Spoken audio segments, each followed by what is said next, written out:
Президент Садыр Жапаров Кабар агенттигине берген кезектеги маегинде Кыргызстандагы айдоочулук көлүктөрдү сатууга шектелип кармалган кызматкерлер боюнча пикирин билдирди. Ошондой эле эми УНА ишканасына жаңы жетекчи дайындаларын, 40 районго автомектептерди ачууга тапшырма берилгенин айтты. Саламатсызбы? Жакында эле УНА мамлекеттик ишканасынын жетекчиси Рустам Жокоев жана анын 10 чакты кызматкери коррупцияга шектелип кармалды.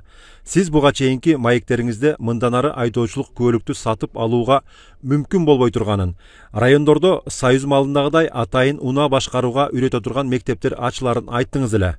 Ушул маселе боюнча сиздин пикирди уксак. Ооба, туура айтасыз. Айдоочулук көлүктөр сатылбасын деп президент болгон күндөн баштап эле айтып келем. 2020-жылга чейин 15-20 миң сомго сатылып келгенин баарыңар эле жакшы билесиңер да. Кызматка жаңы келгенимде бул тармакты ким тартипке салат деп сураштырып жүрүп, Рустам Жокоев деген жигитти койдум эле. Башында жакшы эле иштеп келди. Тартип орноп, айдоочулук көлүктү оңой менен ала албай калганыңарды сездиңер да. Мен ого бетер күчөтөлү деп ал жигитти чакырып, сен өзүң таза болсоң, кол алыңдагылар да таза болот. Өзүң таза бол. Айлыгың жашооңо жетпей атса, демөөрчүлүк фондуман кошумча $2000 материалдык жардам берип турайын деп уадалашып, антын алып ай сайын $2000 жардам берип турчумун. Дароо айта кетейин, менин демөөрчүлүк фондум бюджеттик фонд эмес. Ошондуктан 40ка жакын жетекчиге материалдык жардам берип турам. Анткени эмгек акылары чындыгында аз. Эмне үчүн материалдык жардам десеңер, алар өздөрү жетектеген мекемеден уурдабаш үчүн, ошол мекемеде тартип орнотуш үчүн, таза болуш үчүн берип турам. Алардын арасында кечээ камалган УНАнын жетекчиси да бар эле. Балким бул жигитти жөн эле камап атышкан жокпу деп баарын өзүм териштирип көрдүм. Система түзүп алышып, көбөлүк сата баштаганы аныкталып калды.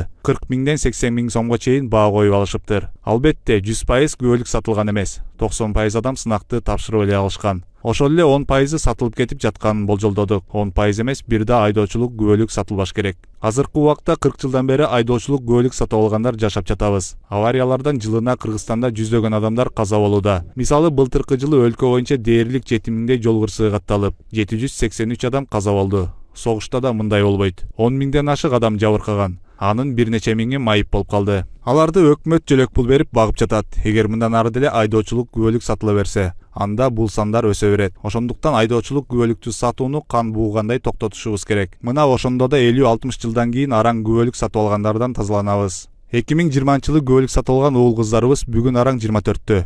50-60 жылдан кийин 74-84-кө чыгат. Туурабы? Эгер азыр токтотпосок, 100 жылдан кийин да көбөлүк сатып алып, машина айдап жүргөндөрдөн тазалана албайбыз. Ошондуктан учурдан пайдаланып, бүткүл кыргызстандыктарга, айрыкча жаштарыбызга кайрылып кетет элем. Айдоочулук көлүктү сатып алам деген ойдон кайтыңыздарчы. Эрежелерди жаттап алыш оорчулук жаратабы? Жөн гана моюн жар бербегендик деп ойлойм. Жаттап, баарын билип алсаңар өзүңөргө жакшы эмеспи? Кыргызстанда эле эмес, дүйнөнүн кайсы өлкөсүндө болсо да эркин айдап жүрөсүңөр да. Эми УНАга жаңы жетекчи дайындайбыз. Ага деле жогоруда айтылгандай тапшырма жана талаптар коюлат. 40 районго автомектептерди ачкыла деп тапшырма коюп жатам. Алда пендечилик, ач көздүк кылып кетсе алда камалат. Биз эч кимди аябайбыз.